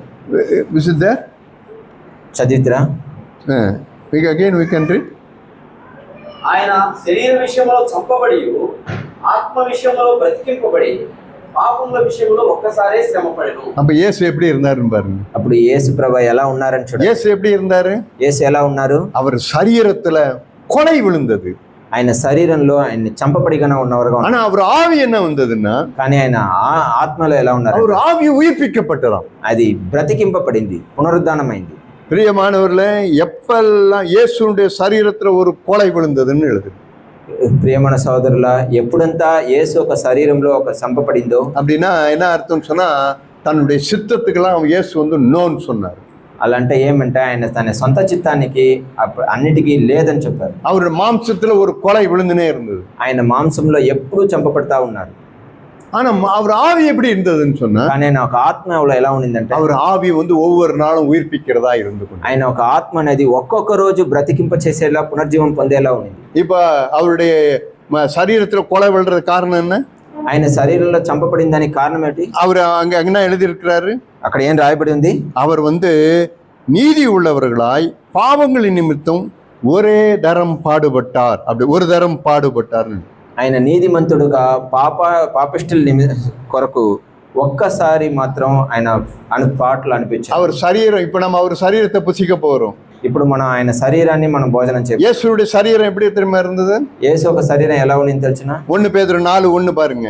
మొదటి పేతురు 4:1 చూడండి. இப்படி இருக்க கிறிஸ்து நமக்காக மாம்சத்திலே பாடுபட்டபடியால் క్రీస్తు శరీరమందు శ్రమపడెను, కనుక మీరును అట్టి మనస్సును ఆయుధముగా ధరించుకొనుడి. நீங்களும் அப்படிப்பட்ட சிந்தையை ஆயுதமாய் தரித்துக் கொள்ளுங்கள். కనుక మీరును అట్టి మనస్సును ఆయుధముగా ధరించుకొనుడి. ஆயுதம்னா என்ன அர்த்தம்னா கத்தி மாதிரி. ఆయుధం అంటే ఏంటో ఒక కత్తిలా. ஒரு நீங்க வெளியே போறீங்க, మీరు బయట వెళ్తున్నారు, உங்க கூட ஒரு பெரிய கத்தி ஒண்ணு கொடுக்குறாங்க. మీతో ఒక పెద్ద కత్తి ఇస్తున్నారు. அந்த கத்தியை நீங்க எடுத்துன்னு போகும்போது మీరు ఆ కత్తిని తీసుకుని బయట పోతే ஒரு நாயோ இல்ல வேற ஏதோ ஒண்ணு வருது. ఏదో కుక్కనో ఏదో ఒకటి ఎదుర్కొంటారు. ஆனா நீங்க என்ன பண்ண மாட்டீங்கன்னா அதுக்கெல்லாம் பயப்படவே மாட்டீங்க. మీరు దానికి భయపడిపోరు. ஏன் பயப்பட மாட்டேன்றீங்க? ఎందువల్ల అంటే உங்ககிட்ட கையில ஆயுதம் இருக்கு. మీ చేతిలో ఆయుధం అనేది. உங்ககிட்ட கையில ஆயுதம் இல்லைன்னா என்ன வரும்? మీ చేతిలో ఆ వెపన్ అనేది లేకుండా உங்களுக்கு பயம் வந்துட்டே இருக்கும். మీకు భయం అనేది ఉంటుంది. நான் காலையில சொன்னது போலதான், నేను ఉదయం చెప్పినట్టే பயம் வந்து ஒரு இன்டர்நேஷனல் டிசீஸ். அது ఈ భయం అనే ఒక జబ్బు అనేది ఒక ఇంటర్నేషనల్ జబ్బు. ஏன் உங்ககிட்ட என்னிடத்துல உங்ககிட்ட எங்கிட்டயும் பயம் நிறைய வருது? எதுக்கு எடுத்தாலும் பயப்படுறோம். ఎందుకు మీకు నాకు దేనికి తీస్తాను మనం భయపడుతూ ఉంటాం? நம்ம கிட்ட ஆயுதம் இல்ல. మనతో ఆయుధం అనేది లేదు. நம்ம ஒரு ஆயுதம் இல்லாம போகிறோம். మనం ఒక ఆయుధం అనేది లేకుండా బయట పోతాం. கையில பட்டயமும் கேடகமும் வச்சுனுங்கிறவன், చేతిలో కేడకం కత్తి అదంతా ఉండేవాళ్ళు. அவன் தைரியமா யுத்தத்துல போய் சண்டை போடுவான். వాళ్ళు యుద్ధరంగానికి వెళ్ళి ధైర్యంగా కొట్లాడడం చేస్తారు. இப்ப வினோத் பிரதர் இருக்காருன்னு வச்சுங்களேன். వినోద్ సోదరు ఉంటారు అనుకోండి. இப்ப ஒரு ஆளை வந்து அவர்கிட்ட ஒரு கத்தி எடுத்துன்னு அவர்கிட்ட சண்டை போடுறாரு. కత్తి ఎత్తుకుని ఒక వ్యక్తి ఆయనతో వచ్చి நான் அவர்கிட்ட சொல்றேன் போய் அவரு கூட சண்டை போடுங்கன்னு சொன்னா, నేను ఆయన్ని చెప్తాను మీరు వెళ్ళి ఆయనతో కొట్లాడండి. அவரு உடனே என்ன பண்ணுவாரு? ఆయన ఏమో చెప్తారు, அவருன்னு ஸ்டெத்தோஸ்கோப் எடுத்துன்னு கையில இன்ஜெக்ஷன் எடுத்துன்னு போய் அவர்கிட்ட சண்டை போடுவாரு. ఆయన స్టెతస్కోప్ వేసుకుని చేతిలో ఇంజెక్షన్ తీసుకుని పోయి జగడం వస్తారు. இல்ல அப்படியெல்லாம் போக மாட்டாரு. అటంతా ఫోన్ మాట. அவர் என்ன சொல்லுவாரு? என்ன பார்த்துன்னு నన్ను చూసి அவன் கத்தியெல்லாம் எடுத்துன்னு வந்திருக்கான் బ్రదర్ సోదరు వాళ్ళు కత్తి நான்லாம் அவங்ககிட்ட சண்டை போட முடியாது. నా వల్ల ఆయనతో ஆனா நான் சண்டை போட நான் ரெடியா இருக்கிறேன். కానీ నేను చేస్తాను వాళ్ళతో. எனக்கு ஒரு கத்தி கொடுங்க, எனக்கு నాకు ఒక కత్తి ఇవ్వండి, ஒரு கேடகம் கொடுங்க, నాకు ఒక షీల్డ్. இப்ப அவர்கிட்ட ஒரு கேடகமும் ஒரு கத்தியை நீங்க கொடுத்து பாருங்களேன். ఒక షీల్డ్ ఒక కత్తి ఇస్తే அவர் உடனே போய் சண்டை போடுவார். వెంటనే వెళ్ళి జగడం ఇస్తారు. அதே போலதான் இயேசுவும் சொல்லுகிறாருங்க. ఆ విధంగానే యేసు ప్రభు చెప్తున్నారు, நீங்க வந்து பாடுபடுகிற சிந்தை உடையவரா நீங்க இருப்பீங்கன்னு சொன்னா, మీరు పాటలు అనుభవించేదానికి ఆ తలంపులు కలిగిన వాళ్ళగా அது உங்களுடைய ஆயுதம். అది మీకు அது அந்த ஆயுதம் வந்து உங்களை பயமுறுத்த ஒட்டாது. ఆ ఆయుధం అనేది మిమ్మల్ని భయపడేలా చేయదు. అది பாடுபடுகிற சிந்தை இருக்கிறவன் పాటలు అనుభవించేదానికి ఆయత్తంగా ఉండే எந்த சூழ்நிலை வந்தாலும் சரி, ఎటువంటి పరిస్థితి వస్తానో సరే பயப்படவே மாட்டாங்க. వాళ్ళు భయపడరు. பாடுபடுகிற சிந்தை இல்லாதவர்கள் தான் என்ன பண்ணுவாங்கன்னா, పాటలు అనుభవించే ఆ తలంపులు లేనివారు ఏం చేస్తారు? பயந்துருவாங்க. ఎక్కడ ஒரு சின்ன ஒரு இது வந்தா போடும், ఒక చిన్న ఒక కార్యం உடனே அது ஒரு பயம் வந்துடும், వెంటనే బెదిరిపోతారు. ஏன்? ఎందువల్ల? பாடுபடுகிறதுக்கு எனக்கு சிந்தை இல்ல. పాటలు అనుభవించేదానికి నాతో తలంపులు లేదు. சிலுவையை எடுக்க எனக்கு சிந்தை இல்ல. సిలువను తీసుకునేదానికి నాతో తలంపులు లేదు. எனக்கு இந்த சிலுவை வேண்டாம், నాకు ఈ సిలువ వద్దు. இயேசு வந்து பாடுபடும் போது அவர் பயப்படவே. యేసు ప్రభు ఆ పాటలు అనుభవించేటప్పుడు ఆయన భయపడనే లేదు. அவர் ஒண்ணுமே பண்ணல. அவர் சிலுவை எடுக்க சொன்னாங்க, ఆయన సిలువలు ఎత్తమని చెప్పి அவர் சவுக்கால அடிச்சாங்க, చౌక్ తీసి కొట్టారు, அவருக்கு முள்முடி பண்ணி அவர் தலையில வச்சாங்க, మేకు ముళ్ళులో ముడి చేసి దాని కిరీటం చేసి அவர் காரி துப்புனாங்க, ఆయన ఉమ్మేశారు. அவர் எவ்வளவு அவருடைய ஏறு உழுகிறது போல அவர் உடம்பெல்லாம் அவர் உழுதாங்க. அவங்களுக்கு నేలని దున్నినట్టుగా ఆయన వీపంతా దున్నేశారు. இயேசு பயப்படல. యేసు ప్రభు దేని గురించి ஏன் பயப்படல? ఎందువల్ల భయపడలే? இயேசுவினிடத்துல இருந்த சிந்தை என்ன சிந்தைன்னு சொன்னா, ఆయనలో ఉన్న తలంపు వైఖరి ఏమంటే, ஆண்டவரே நான் பாடுபட நான் ரெடி ஆண்டவரே, దేవా నేను పాటలన్నీ అనుభవించేదానికి நான் அவமானப்பட ரெடி ஆண்டவரே, నేను అవమాని సహించేదానికి నేను రెడీ ஆண்டவரே. யார் என்ன சொன்னாலும் சரிங்க ஆண்டவரே, ఎవరు నన్ను ఏం చెప్పినా సరి దేవా. ஆண்டவரே நான் பழிக்கு பழி நான் வாங்க மாட்டேன். నేను ఆ రివెంజ్ అనేది తీసుకోను. என்ன ஒருத்தர் பாடுபடுத்துறாங்கன்னு சொன்னா, నన్ను ఒకరు కష్టపెడతారంటే நான் அவங்களை பயமுறுத்தவே மாட்டேன். నేను వాళ్ళని బెదిరించను. அந்த பாடுகளை நான் சந்தோஷமா ஏற்றுக்கொள்வேன். ఆ పాటలన్నీ నేను సంతోషంగా తీసుకుంటాను. அவர் அதை ஆயுதமாய் வைத்திருந்தார்.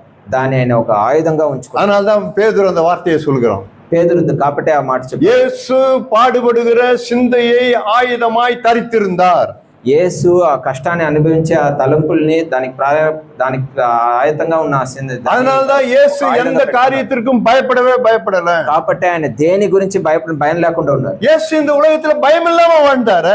యేసు ప్రభు ఈ జీవితంలో భయం లేకుండా జీవించారు. அப்ப நான் அவரை பின்பற்றுகிறேன், நான் எப்படி இருப்பேன்? ఆయన్ని వెంబడించే నేను ఎలా ఉండాలా? நான் பயப்பட வேண்டிய அவசியம் என்ன இருக்கு? నేను భయపడాల్సిన అవసరం ఏమి? நான் பாடுபடுகிற சிந்தை இல்லை எனக்கு. ఎందుకంటే నాకు ఆ కష్టపడేదానికి నేను తయారుగా లేదు. நான் எப்பவுமே கம்ஃபர்ட்டா இருக்கணும்னு நினைக்கிறேன். నేను ఎప్పుడు ఆదరణగా, எனக்கு ஒரு அசௌகரியம் இருக்க கூடாதுன்னு நினைக்கிறேன். నాకు ఏ కష్టం ఉండకూడదు. ஒரு சின்ன பிரச்சனை வந்துட்டு அவ்வளவு அந்த சின்ன எனக்கு இதெல்லாம் வேண்டாம்னு நினைக்கிறேன். నాకు ఒక సమస్య వచ్చేస్తే కూడా నాకు ఇది వద్దని అనుకుంటాను. நான் எப்பவுமே ஒரு குஷியா இருக்கணும்னு நினைக்கிறேன். నేను ఎప్పుడు నేను యొక్క సంతోషంగా, நல்ல சந்தோஷமா, బాగా సంతోషం, நல்ல எனக்கு எல்லா விதமா எல்லாமே எனக்கு எல்லாமே எல்லாம் இருக்கணும் அப்படின்னு நினைக்கிறேன். నాకు అన్ని కలిగి ఉండాలి, దేంట్లో తక్కువ ఉండకూడదు. இயேசு அப்படி கிடையவே கிடையாது. యేసు ప్రభు ఆ విధంగా లేదు. மாம்சத்துல பாடுபட்டார். మాంసంలో ఆయన ఎక్కువ పాటలు అనుభవించారు. அதனாலதான் அவர் அந்த ஆயுதம் அவருக்கு கொடுக்கப்பட்டது. కాబట్టి ఆ ఆయుధం అనేది ఆయన. இயேசு இடத்துல ஆயுதத்தை பிசாசு பார்த்தான். యేసు దగ్గర ఉండే ఆయుధాన్ని అపవాది చూశాడు. அவன் இயேசுவை பயமுறுத்த முடியவே முடியல. అపవాది వల్ల యేసు ప్రభుని బెదిరించాడు. உங்க எல்லார்கிட்டயும் அந்த ஆயுதத்தை அவன் பார்த்திருந்தான்னா, మీ అందరి దగ్గర అటువంటి ఒక ఆయుధాన్ని అపవాది చూసుంటే அவன் உங்களை பார்த்தும் பயப்படுவான். వాడు మిమ్మల్ని చూసి బెదిరిపోతాడు. உங்களையும் பயமுறுத்த மாட்டான். మిమ్మల్ని బెదిరించాడు. நான் உங்களுக்கு பயப்படுகிறது உங்களுக்கு தூரமா இருக்கும். உங்களுக்கு బెదిరిపోయేది అనేది మీకు చాలా దూరంగా ఉంటది. பிரியமானவர்களே, ప్రియమైన సోదరులు, அதுதான் நம்ம இன்னைக்கு நாள்ல நம்ம பார்க்கிறோம்.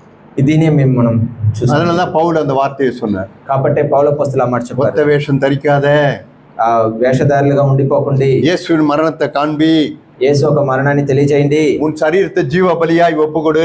మీ శరీరాన్ని సజీవ యాగముగా అప్పగించండి. உன் சரீரத்தை பாடுகளுக்கு நீ ஒப்புடு தயங்காத. మీ శరీరాన్ని మీరు పాటలు అనుభవించడానికి అప్పగించండి. நீ பாடுபடுகிற சிந்தையை ஆயுதமாய் வைத்துக்கோ. అటువంటి తలంపుని మీరు ఆయుధంగా ధరించుకోండి. நீ அப்படி இயேசுவின் சிந்தையை நீ ஆயுதமாய் நீ தரித்து கொண்டேன்னு சொன்னா, యేసు ప్రభు ఒక తలంపునే మీరు ఒక తలంపుగా మీరు చేసుకుంటే, 4:2 என்ன சொல்லுது பாருங்க. 1 பேதுரு 4:2. 1 பேதுரு 4:2. ஏனென்றால் மாம்சத்தில் பாடுபடுகிறவன் இனி மாம்சத்தில் இருக்கும் காலம் வரைக்கும் மனுஷனுடைய இச்சையின்படி பிழைக்காமல் தேவ சித்தத்தின்படி பிழைக்கத்தக்கதாய் பாவங்களை விட்டு ஓய்ந்து இருப்பான். శరీర విషయంలో శ్రమపడిన వాడు శరీరమందు జీవించు మిగిలిన కాలము ఇక మీదట మనుజాసులను అనుసరించి నడుచుకొనక దేవుని ఇష్టానుసారముగానే నడుచుకున్నట్లు పాపముతో జోలి ఇక ఏమీ లేకుండును. பாவங்களை விட்டு ஓய்ந்திருப்பான். ఇంకా ఏమీ లేకుండా ఉంటును. யாரு பாவங்களை விட்டு ஓய்ந்திருப்பாங்க? ఎవరు పాపాలని ఒడిచి ఏమీ లేకుండా, யார் பாவத்தை தண்ணி போல குடிப்பாங்க? ఎవరు పాపాన్ని నీళ్ళ తాగుతా ఉంటారు? பாடுபடுகிற சிந்தை இல்லாதவங்க, శ్రమ అనిపించేదానికి మనసు లేని వాళ్ళు. ஆனா பாடுபடுகிற சிந்தை இருக்கிறவங்க, శ్రమాన్ని అనిపించేదానికి ఆ తలంపులు ఉండేవాళ్ళు பாவங்களை விட்டு ஓய்ந்திருப்பார்கள். పాపాలని వదిలి విశ్రాంతిగా ఉంటారు. அவங்களுக்கு பாவம் தான் அவங்களுக்கு சீரியஸா இருக்கும். పాపం అంటే వాళ్ళకి చాలా తీవ్రతగా తీసుకుంటారు. உங்களுக்கு ஒண்ணு தெரியுமா? உங்களுக்கு మీకు ఒకటి తెలుసునా? ஜாக் ஒண்ணு சொல்லுவாரு அப்பப்போ. సహోదరు జాక్ ఈ కార్యం అప్పుడప్పుడు చెప్తారు. இந்த உலகத்துல சீரியஸ் ஆனது ஒண்ணுமே கிடையாது பண்ணுவாரு. ఈ లోకంలో తీవ్రత అయింది ఏం లేదు. பாவத்தை தவிர வேற எதுவுமே சீரியஸ் ஆனது எதுவுமே கிடையாதுன்னு. పాపం తప్ప వేరేది అంత తీవ్రత కాదు. Nothing is serious in the world அப்படின்னு. ఈ లోకంలో ఏది పాపానికన్నా తీవ్రత ఎక్సెప్ట్ సిన్ அப்படின்னு சொல்லுவார். పాపం తప్ప. எப்பவே நமக்கு யோசித்து பாருங்க, நம்ம வீட்டுல போய் பாருங்க, ఆలోచించి చూడండి, మన ఇళ్లలో పోయి చూడండి. நம்ம வீட்டுல போனோம்னா யாராவது ஒருத்தர் பாத்திரத்தை கீழே போட்டாங்க, ఎవరైనా ఒక యానాన్ని కింద వేసేసారు, இல்ல ஏதாவது ஒரு பொருளை உடைச்சிட்டாங்க, ఇంట్లో ఏదో ఒక కార్యాన్ని వించేశారు, இல்ல ஏதாவது ஒண்ணு நஷ்டம் ஆகி போச்சு, ఏదైనా ఒకటి నష్టం కలిగిపోయింది, நம்ம உடனே என்ன பண்ணுவோம்? சீரியஸா இருக்கும். వెంటనే ఏం చేస్తారంటే చాలా తీవ్రతగా తీసుకుంటారు. That is not serious. కానీ అది అంత తీవ్రత. பாத்திரம் உடைச்சா இன்னொரு பாத்திரம் கூட வாங்கிக்கலாம். అది విరిగిపోతే ఇంకొక పాత్ర, இல்ல ஏதாவது ஒரு நஷ்டம் பண்ணா வேற ஒண்ணு எதிர்நிக்கலாம். అంటే ఏదైనా నష్టం అయితే ఇంకొక తీసుకోవచ్చు. ஆனா பாவம் தான் சீரியஸ். కానీ పాపం వచ్చి చాలా తీవ్రత. இங்க வேதம் பாவங்களை விட்டு ஓய்ந்திருப்பான் அப்படின்னு. ఇక్కడ పాపము లేకుండా ఏమీ లేకుండా ఉంటారు. யார் பாவங்களை விட்டு ஓய்ந்திருப்பாங்க? ఎవరు పాపాన్ని వదిలి విశ్రాంతిగా ఉంటారు? பாடுபடுகிற மனுஷர்கள் தான். వాళ్ళు ఈ శ్రమ అనుభవించే వాళ్ళే. தங்களுடைய மாம்சத்துல பாடுபடுகிறவங்க. మాంసంలో శ్రమ అనుభవించారు. இயேசு மாம்சத்துல பாடுபட்டார். அவர் యేసు ఆయన మాంసంలో శ్రమాల్ని, அததான் இப்ப நம்ம பிட்க வந்திருக்கிறோம். కాబట్టి ఆయన పాపం లేకుండా நான் வந்து என் பாடுபட மனசு இல்லை, నాకు శ్రమ పడేదానికి నాకు ஆனா நான் మనసు లేదు. இந்த மாம்சத்தை நான் பிடுவேன், కానీ నేను ఆయన ఆ நான் మాంసాన్ని இந்த నేను ரசத்தை பானம் பண்ணுவேன். కానీ ఆ రసం నేను తాగుతాను. நான் நம்மையே யோசித்து பார்க்கணும். మనల్ని మనం నిదానించాలి. ஆண்டவரே எனக்கு உதவி செய்யுங்க. దేవా నాకు సహాయపరిచింది. நான் ஒத்த வேஷக்காரனா இருக்கக்கூடாது. నేను వేషధారిగా ఉండిపోకూడదు. என் சரீரத்தை நான் ஜீவ பலியாய் ஒப்பு கொடுக்கணும். నా శరీరాన్ని నేను సజీవ యాగముగా అప్పగించాలి. என் சரீரத்தை என் இஷ்டத்துக்கு நான் தின்னக்கூடாது. నా శరీరాన్ని నా ఇష్టానికి నేను என் చేయకూడదు. வாய் என் இஷ்டத்துக்கு நான் பேசக்கூடாது. నా నోరు నా ఇష్టానికి మాట్లాడకూడదు. என் கண்கள் என் இஷ்டத்தின்படி நான் அலைய விடக்கூடாது. నా కళ్ళు నా ఇష్టానికి అక్కడే పోకూడదు. என் காதுகளை நான் மூடிக்கொள்ளணும். ஆண்டவரே, నా చెవులు నేను మూసుకోవాలా. ஆண்டவரே எனக்கு உதவி செய்யுங்க. నాకు సహాయపరిచిన దేవా. சமீபத்தில் நான் ஒரு செய்தியை ஒரு விக்டர் பேசின ஒரு செய்தியை நான் கேட்டேன். కొంచెం రోజు మునుపు సోదరుడు విక్టరు ఇలా చెప్పారు. அவர் ஒரு வார்த்தையை சொன்னார், எனக்கு ரொம்ப யூஸ்ஃபுல்லா இருந்தது. ఆయన ఒక మాట చెప్పారు, అది చాలా ప్రయోగంగా ఉంది. சவுல் ராஜாவாய் மாறுகிறார். సౌలు రాజుగా అయిపోయారు. அங்க இருக்கிறவங்க ஒரு சில பேர் அவங்க சவுலுக்கு இவன் கீசின் குமாரன், இவனா எங்களுக்கு ராஜாவா இருக்கிறது அப்படின்னு சவுலை வந்து கேவலமா பேசுறாங்க. అక్కడ ఉన్న వాళ్ళు కొంచెం మంచి, ఈయన కీస్ ఒక కుమారుడు కదా, ఈయన మాకు రాజుగా ఉండేది అని చెప్పి ఆయన్ని గురించి మాట్లాడేది. உடனே சவுல் என்ன பண்றாருன்னா, వెంటనే సౌలు ఏం చేశారు, அது காதிலே போட்டுக்கல அவரு. ఆయన దాని చెవులను తీసుకోలేదు. நீ என்னன்னா சொல்லிங்கடான்றாரு. మీరు ఏమైనా చెప్పుకోండి అంటే அது కాదులే இல்ல, కాదు நல்லா மூடிக்கிட்டாரு. ఆ చెవుల్ని ఆయన మూసేశారు. உடனே அங்க என்ன எழுதப்பட்டிருக்குன்னா, వెంటనే అక్కడ ఏం రాయబడింది, தேவனுடைய அபிஷேகம் அவன் மேல இருந்துனே இருக்குது. அவனுக்கு దేవుడు ఒక అభిషేకం అనేది ఆయన మీద சவுல் அவன் மேல அதெல்லாம் அவன் இருக்கும் போதெல்லாம் தேவனுடைய அபிஷேகம் அவன் மேல இருந்துட்டே இருக்கு. அவன் மேல ఆయన ఎప్పుడు రాజ్యభారం చేసినప్పుడంతా దేవుడు ఒక అభిషేకం అనేది ఆయన మీద ఉంది. சவுலுடைய அபிஷேகம் எப்ப தெரியுமா போகுது? ఆ సౌలు ఒక అభిషేకం ఎప్పుడు ఆయన నుండి పోయిందంటే, கோலியாத் வந்து நிக்கிறான், பெரிய கோலியாத் வந்து நிற்கிறான். పెద్ద గోలియాతు వచ్చి ముందు నిలబడి அவன் வந்து இஸ்ரவேல் எல்லாரையும் நிந்திக்கிறான். அவன் వాడు ఇశ్రాయేలు అందరినీ వాళ్ళు మాట్లాడారు. எல்லாரும் பயப்படுறாங்க. అందరూ బెదిరిపోయారు. ஏன் பயப்படுறாங்க? ఎందువల్ల భయపడ, மாம்சத்துல பாடுபடுறதுக்கு என்ன இல்ல, వాళ్ళు ఎవ్వరికి శ్రమ అనుభవించేదానికి వాళ్ళకి తలపు లేదు. ஆனா அங்க தாவீது அங்க இருக்கிறான். కానీ అక్కడ దావీదు ఉన్నారు. அவன் மட்டும் என்ன பண்றான், ஒரு கவன் எடுத்துன்னு போகிறான். కానీ ఆయన మట్టం చిన్న రాయి తీసుకుని అది తీసుకుని వెళ్ళిపోతారు. அதை எடுத்துன்னு போய் அவன் அடிக்கிறான், கோலியாத் செத்து போயிடுறான். అక్కడ పోయి ఆయన కొట్టారు, అక్కడ గోలియాత్ చనిపోయారు. அவன் பட்டயத்தை எடுத்து அவனே வெட்டி போட்டுறான். ఆయన ఒక కత్తి తీసి ఆయన్నే నరికేసేసారు. இப்போ தாவீது எல்லாரும் அவன் தலையை எடுத்துக்கிட்டு இப்ப இஸ்ரவேலுக்குள்ள வராங்க. ఇప్పుడు దావీదుని తీసుకుని ఇశ్రాయేల్ లోపల అందరూ వస్తున్నారు. சவுலும் கூட வருகிறார். సౌలు ఆయనతో పాటు వస్తారు. தாவீதும் கூட வராரு.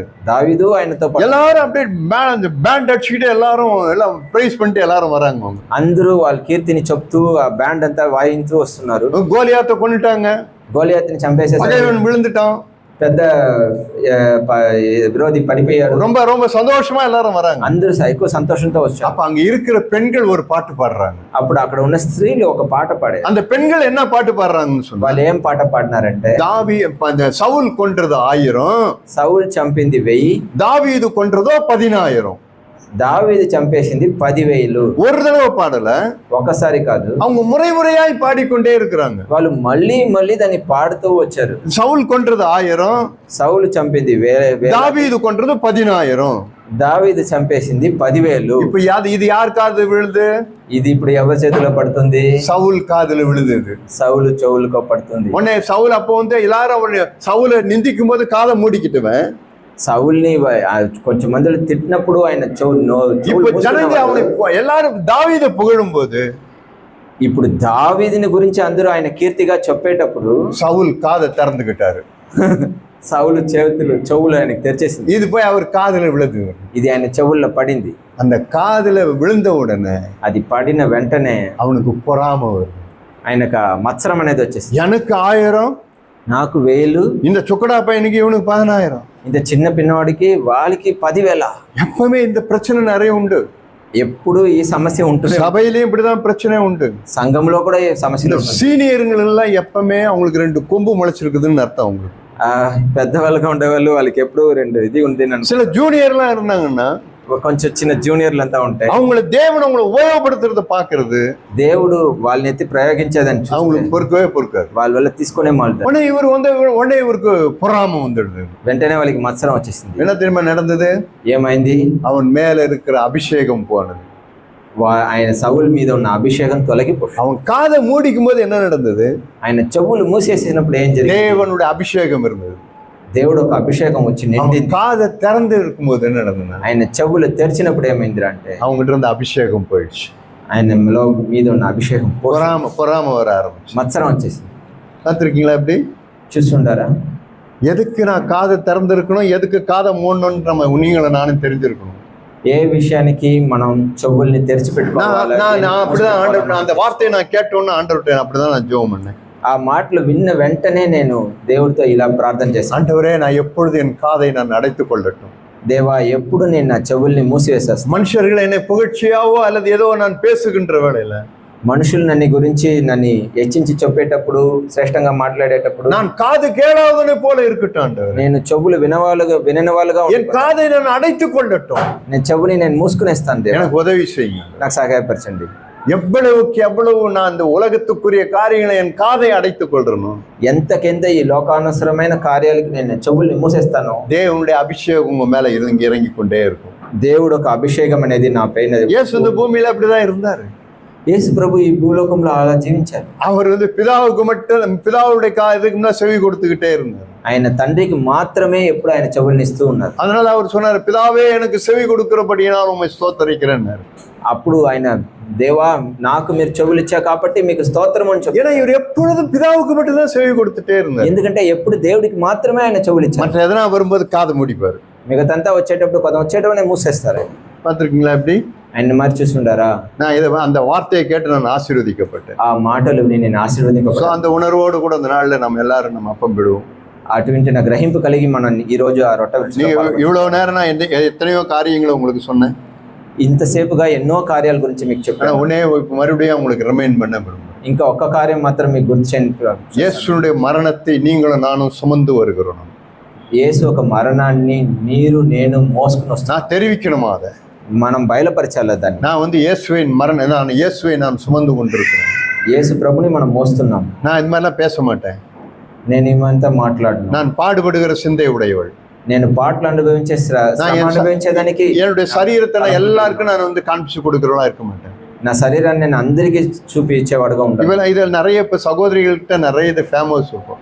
ఇప్పుడు సోదరుల మధ్య ఈ కార్యాలంతా వస్తుంది. உலகத்தை காப்பி அடிக்காதீங்க. లోకాన్ని మీరు కాపీ కొట్టకండి. உலகத்துல இருக்கிற பெண்கள் வேணா தங்களோட சரீரத்துல நிறைய பாகத்தை அவங்க காட்டிட்டு கிடப்பாங்க. వాళ్ళ శరీరంలో ఉండే వాళ్ళ అవయాలని చూపిస్తూ ఉంటారు. இல்ல அப்படி என்னுடைய சரீரம் பிறருக்கு காண்பிக்கும்படியாய் கொடுக்கப்பட்டதில்லை. మన శరీరం కొదమలకు చూపించేదానికి కూడా మనకి எவ்வளவுக்கு எவ்வளவு நான் மறைத்துக் கொள்கிறேனோ அவ்வளவுக்கு அவ்வளவு எனக்கு ரொம்ப பாதுகாப்பா இருக்கும். మనం ఎంతకెంత మనం కప్పపడతామో అంతకంత మనకు అది. அறியாமுள்ள காலங்களை நீங்க அது மாதிரி இருந்திருக்கலாம். మీరు ఇంతవరకు తెలియని కాలంలో ఎలా జీవించారో అది. நான் உங்களை குற்றப்படுத்த விரும்பல. నేను మిమ్మల్ని దోషిగా తీర్చలేదు. அட்லீஸ்ட் இந்த நாட்களிலாவது ஆண்டவரே என் சரீரத்தை ஜீவ பலியாய் ஒப்பு கொடுக்கிறேன். ఇప్పుడు కూడా ఈ రోజన్నా దేవుడి దగ్గర రండి, దేవా నేను మా శరీరాన్ని సజీవ యాగముగా మీకు అప్పగిస్తాను.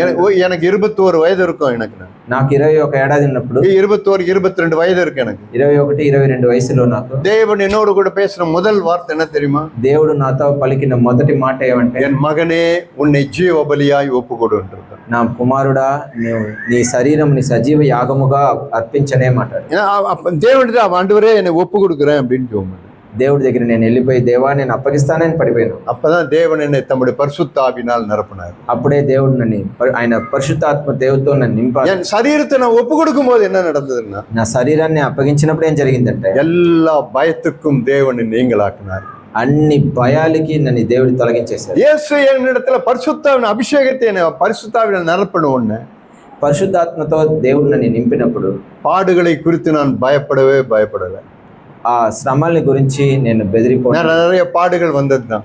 శ్రమలన్నీ వచ్చింది. அவருடைய அபிஷேகம் பண்ணார். என்ன దేవుడు నన్ను అభిషేకం చేశారు. பாடுகளுக்கு ஊழியதான் தேவன் நடத்தினார். ఆ శ్రమల మధ్య నేను வீட்டை விட்டு வெளியே வர வேண்டிய சூழ்நிலை ஏற்பட்டது. నేను ఇల్లు వదిలి వచ్చేంత పరిస్థితి జరిగింది. அப்பெல்லாம் எனக்கு 25 ரூபாய் எனக்கு சம்பளம். అప్పుడంతా నాకు జీతం 25 రూపాయలు. படித்து கொண்டிருக்கிறேன் நான். అప్పుడు నేను చదువుతా ఉన్నాను. இயேசு கிறிஸ்துவுக்காக அந்த வீட்டு அந்த இது வெளியே வந்துட்டேன் நான். యేసు క్రీస్తు కొరకు నేను ఇంట్లో నుండి బయట వచ్చి சமயத்துல சாப்பிடறது கூட எனக்கு இது சாப்பாடு இருக்காது. నాకు అన్నం కూడా దొరకలేదు. கடையில் ஏதாவது ஒரு இதை ஒன்று வாங்கிட்டு அழுதுகிட்டே நான் அதை வாங்கி சாப்பிட்டுட்டே போவேன். అంగిట్లో ఏదో ఒక్కటి తీసుకునేసి నేను இது இது இது எனக்கு எப்ப நடந்தது? ఇది ఎప్పుడు జరిగింది నాకు? தேவன் தம்முடைய பரிசுத்த ஆவியினால என்னை நிறைத்ததுக்கு பிற்பாடு இந்த மாதிரி காரியங்கள்லாம் எனக்கு நடந்தது. ఇదన్నీ దేవుడు నన్ను ఆ పరిశుద్ధాత్మతో నింపిన తర్వాత ఈ మరి జరిగింది. மெய்யாய் தேவனுடைய பரிசுத்த ஆவியினால் நிரப்பப்பட்டவன் பாடுகளை குறித்து பயப்படவே மாட்டான். నిజముగా దేవుడు పరిశుద్ధాత్మతో నింపబడిన వారు శ్రమల్ని గురించి వాళ్ళు చింతపడరు.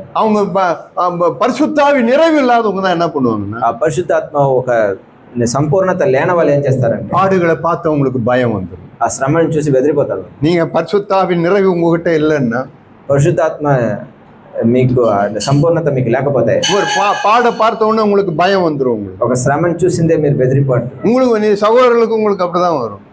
సోదరులకు మీకు అలా వస్తుంది. உங்க பரிசுத்தாவின் நிறைவு உங்களுக்கு இல்லைன்னா, పరిశుద్ధాత్మ ఒక సంపూర్ణత మీకు లేకపోతే பாடுகளை பார்த்தோன்னு உங்களுக்கு பயம் வந்துடும். உங்களுக்கு శ్రమల్ని చూసిన వెంటనే బెదిరిపోతారు. ஆனா பரிசுத்தாவின் நிறைவு உங்களுக்குள்ள இருந்ததுன்னா, ఎప్పుడు మీరు నింపబడతారో పరిశుద్ధాత్మతో பாடுகளை பார்த்து பயமடையவே மாட்டீங்க. శ్రమని చూసి మీరు బెదరు. அவருடைய சரீரம் அப்படிப்பட்டது. ఆయన శరీరం அவர் అటువంటి பாடுபட்டார், ఆయన శ్రమ அவர் అనుభవించారు. பயம் இல்லாமல் வாழ்ந்தார். ఆయన భయం లేకుండా இப்ப జీవించారు. நாம அந்த சரீரத்தை தான் நம்ம பிட போகிறோம். మనం ఇప్పుడు ఆ శరీరాన్ని మనం அந்த పాల్పంచుకో அப்பத்தை தான் நம்ம பிட போகிறோம். ఆ రొట్టెలనే మనం పాల్పంచుకోబోతాం. அதை நான் என்ன சொல்ல வரேன்னு சொன்னா, నేనేం చెప్పనొస్తున్నాను? இயேசுவே நீ பாடுகளை பார்த்து நீ பயப்படல. యేసు ప్రభువా మీరు మన శ్రమల్ని చూసి మీరు భయపడలేదు. நானும் பாடுகளை பார்த்து பயப்பட மாட்டேன். నేను నా శ్రమల్ని చూసి బెదరను. இயேசுவே நீ பரிசுத்தாவினால் நிரப்பப்பட்டீர். యేసు ప్రభువా మీరు పరిశుద్ధాత్మతో నింపబడారు. என்னையும் உம்முடைய ஆவியினால நிரப்புங்க ஆண்டவரே. నన్ని కూడా మీ ఆత్మ ద్వారా నింపండి దేవా. இப்படிப்பட்டவங்க எல்லாம் எப்படி இருப்பாங்கன்னு சொன்னா, ఇటు వింటున్న వాళ్ళు ఎలా ఉంటారండి? தைரியமா இருப்பாங்க. ధైర్యం కలిగిన వాళ్ళుగా ఉంటారు. பயம்ன்றது அவங்க உங்க வாழ்க்கையில இருக்கவே இருக்காது. భయం అనేది వాళ్ళ జీవితంలో ఉండదు. எதுக்கும் பயப்படவே மாட்டீங்க. దేనికి భయపడరు. தேவனுக்கு மாத்திரம் பயப்படுகிறவர்களா இருப்பீங்க. దేవుడికి మాత్రం భయపడే వాళ్ళుగా ఉంటారు. அப்படிப்பட்ட சிந்தை உடையவர்களா இருப்போம். అటు వింటున్న తలంపులు కలిగిన వాళ్ళుగా ఉంటారు. தலை வணங்கி நம்ம ஜெபம் பண்ணலாம். మనం తలలు వంచుకుని ప్రార్థన చేసుకుంటాం. எங்கள் நல்ல பிதாவே, நன்றியோடு கூட நாங்கள் துதிக்கிறோம். మంచి తండ్రి, మేము కృతజ్ఞతతో మీకు ఎదురు వస్తున్నాం. நல்ல இந்த வேலையை எங்களுக்கு கொடுத்தபடியினால் உமக்கு நன்றி. ఈ మంచి సమయాన్ని మాకు ఇచ్చిన కాబట్టి మీకు కృతజ్ఞతలు. ஆண்டவரே, இந்த அப்பம் பிற்கதை நாங்கள் அற்பமாய் எண்ணி விடாதபடி எங்களுக்கு உதவி செய்யும்.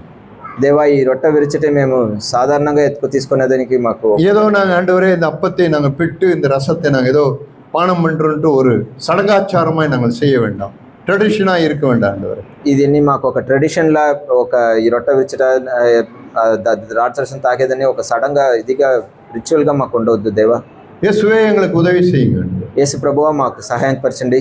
ஆண்டவரே, உங்களோட பிள்ளைகள் ஒவ்வொருவரையும் ஆசீர்வதி. పిల్లలు ఒక్కరొక్కరిని ఆశీర్వదించండి. நாங்கள் யாரும் இதில் அபாத்திரமாய் நாங்கள் பங்கு பெறாதபடிக்கு మేము ఎవ్వరూ దీంట్లో అనర్హులుగా మేము எங்களை பரிசுத்தப்படுத்துங்க. ఇప్పుడు మమ్మల్ని పరిశుద్ధం చేయండి. எங்களை இப்போ கழுவியருளுங்க ஆண்டவரே. మమ్మల్ని కడగండి దేవా. எங்கள் மீறுதலை எங்களுக்கு மன்னியும். మా ఒక మేము తొలగిపోయిందని మాకు క్షమించండి. பாடுகளை குறித்து நாங்கள் பயப்படாதபடிக்கு உதவி செய்யும். శ్రమల్ని గురించి మేము బెదరకొన్నట్టుగా మాకు సహాయపడండి. ஆண்டவரே, எங்கள் சரீரங்களை ஜீவ பலியாய் ஒப்பு கொடுக்கிறோம் ஆண்டவரே.